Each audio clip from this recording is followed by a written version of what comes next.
Saya ingin mengucapkan selamat maju jaya kepada semua calon SPM 2025.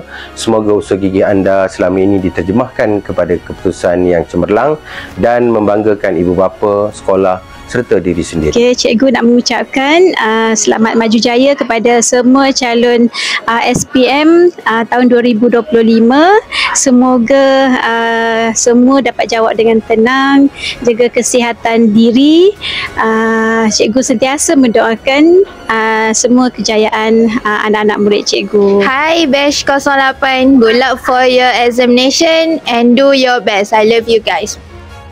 Selamat menduduki SPM 2025 kepada anak-anak Tajul. Semoga mendapat keputusan yang cemerlang, terutamanya bahasa Melayu dan sejarah. Bye. Ibu mendoakan agar kalian dipermudahkan segala urusan dan diberi ketenangan hati.